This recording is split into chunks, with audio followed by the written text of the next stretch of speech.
what do you mean when you say that the conventional economy in Mauritius is overheated? I mean what everybody is saying everywhere in the world, that the old economy has to give way to the new economy, right? The new economy has to carry the conventional economy. So we are not doing new things in the economy.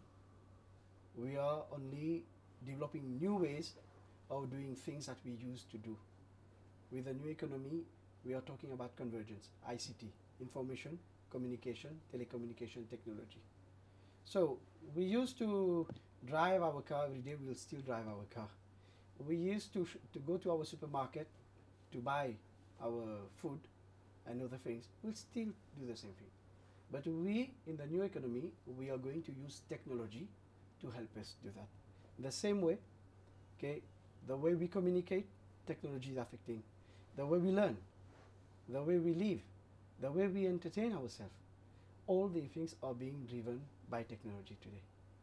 And everything is being done in this new economy to get more time in hand, just like cash in hand, to get more time in hand, to provide more time in hand to the citizen of any country. Right? This revolution started in the United States. It has spread all over the world. I came here last time in India. I remember I came here in 1990, there was nothing. I came back in 1997. Things started moving a bit, but this time I'm coming. A lot of things have changed in India, in Chennai, in Bangalore. A lot of things have changed. So similarly, okay, in Mauritius also things are changing. Our traditional ways of running our economy is changing. People are exposed to new technologies, to new ways of life. People are adopting what we call the web lifestyle. And this is an advantage to us. So in the case of heating of the conventional economy, what we mean is that we can no longer afford in Mauritius to conduct business the same way we used to conduct 10 or 20 years ago. And we are opening up to expose our lifestyle to the new technologies. Okay, but doesn't the phrase give an impression of saturation in the economy by any chance? No, you can never saturate an economy, no particular sector. Okay, however good it might be, or however it might contribute, whatever it might contribute to the economic growth of a country, you cannot saturate an economy. There will always be new forms of development. You see, there used to be in early Stone Age the agricultural revolution. People thought that the agricultural revolution will saturate the world. The laws of economics came in. Great theories in economies, in economic studies came forward. People thought that was the last revolution. Then you got the industrial revolution. Okay, people adopted the machine age. After that you got what you call the political revolution in France, 1789. Political revolution, liberté, égalité, fraternité. Okay, fighting for freedom. Then people said that this is the last revolution. But of all the revolution that has taken place, this revolution that we are living, not from today, this revolution started back from the days telephone probably was invented. It started then, right? But now we are reaping the benefit of that. So this revolution, the difference between this revolution and the other revolution that went before is that this revolution has turned around the whole world in a very short span of time. And it has been accepted much faster than electricity, than the motor car industry. And this revolution also, okay, we don't know. Okay, it will not be able to saturate. So it's not fair to talk about saturation of traditional economic sectors. This new revolution is building up, okay, and is giving us, is providing us new ways of achieving efficiency gains. We are talking everywhere about productivity gains, economic efficiency, higher economic growth. So technology today is the main factor to higher economic growth and efficiency as well as productivity gains. What are you looking for in India, Minister? Is it technology or investment? I'm looking for both. You can't look for investment in technology without looking for the technology itself.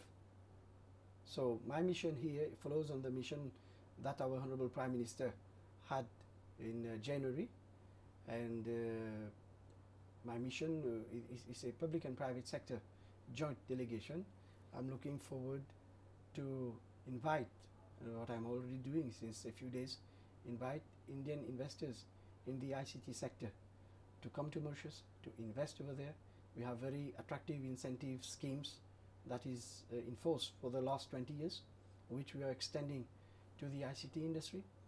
Our industrial development, agricultural development, tourism development, financial services sector development has been initiated in a great way and encouraged by the Indian investment community. The investment that is coming to India from the NRI, for instance, transits from into our offshore sector, and then it comes to Bangalore. Today people were saying that most of the venture capital funds that are operating in Bangalore, they are rooted here from Mauritius. So we are coming here to ask our Indian brothers and sisters to come and invest in the ICT sector in Mauritius, not for the sake of Mauritius, but for your own growth, become global companies, and enable you using the Mauritian platform to access those markets that are yet to open. Those markets that are refined, like the US market, it's easy. But there are other opportunities like Africa, South Africa, Australia, the French speaking world, which the Indian investors can tap by locating in Mauritius. And for that we are offering them, apart from the incentives, on a case-by-case basis, depending on the size of the project, tailor-made incentives as well, and in certain cases land as well. We are offering, for instance, land to Infosys. Infosys asked for 50 acres of land in Mauritius. Pentasoft, Pentamedia, we are offering them land. Tomorrow Wipro wants to come, any other company wants to come and they want to have their own setup. We are developing our cyber city. Anybody wants to come, we shall entertain their requests on a case-by-case basis, on the merit of the case. So how big and how big is the potential, do you see? And how big is your chances of success? The potential is big in the sense that Mauritius, we belong to a different class, okay, or a special class of countries. By the nature of our country, the cultural links we have, for instance, with India, with Africa, with Europe, people in Mauritius have come from all over the world. You have people in Mauritius who speak English, Hindi, French, Chinese, Telugu, Tamil, Marathi, right? All sorts of languages. Our tourism industry is developed on the basis of languages in all the hotels that we have. So we are very strong in languages, and we belong to special trade blocks like Lomé, which has been succeeded now by the Cotonou Agreement. So our exports enter the European market without problem. The recently passed African Growth and Opportunity Act in the United States opens up new possibilities for exports from Mauritius. The SADC, our belonging to the SADC and COMESA in Africa, opens up a market of 500 million people. A lot of government, a lot of computerization, e-governance, e-education, e-training, virtual cities, virtual learning capabilities. All these possibilities are being offered. Mauritius on its own doesn't have anything.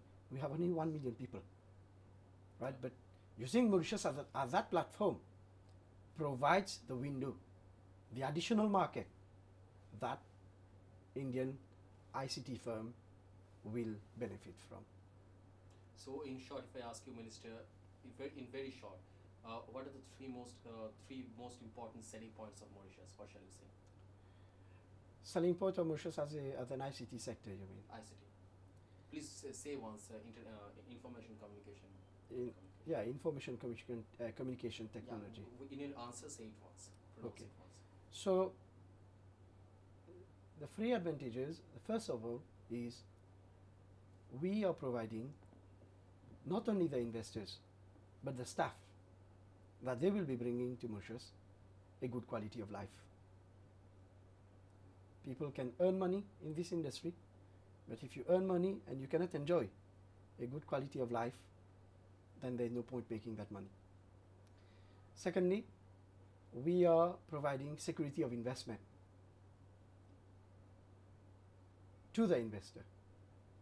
He's got a good treatment from our government, a stable economy, stable political and social condition in the country, and he doesn't have to worry what will happen tomorrow, because every day, every tomorrow will be as it is today.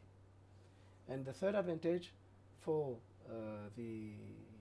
for an Indian investor to come to Mauritius and invest in the information and communication technology sector in Mauritius is the opening up of the African, South African and French-speaking market that probably you might be tapping from here, but which can be facilitated much more by opening up a base in Mauritius. How shall it facilitate by opening up the base there? Because you have some sort of population there in Mauritius.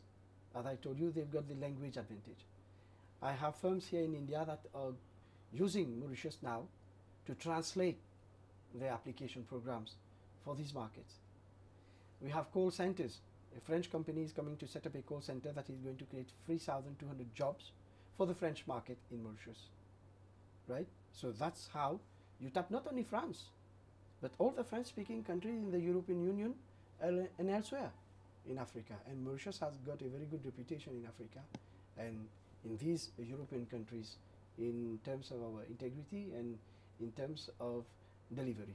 This is what has built our reputation, and in terms of quality as well. We are already enjoying this reputation in textile, tourism and the other sectors, and we can also enjoy from this in the ICT sector. So you are people are mostly waiting for me there. Huh? Yeah, I think Deshpande will be on time. Yeah, he's on time. Yeah. What time does that start? 7:30? 7:30. Yeah. Okay. He'll be- Oh, it's the first floor.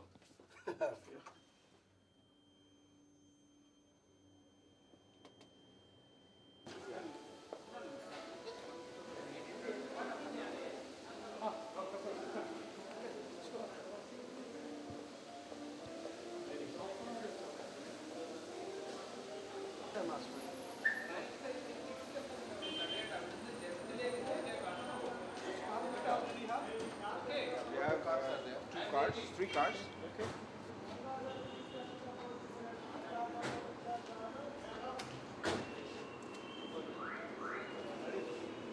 So we got that car?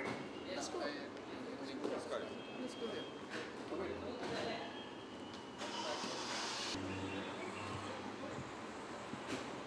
Okay, I'll come in that.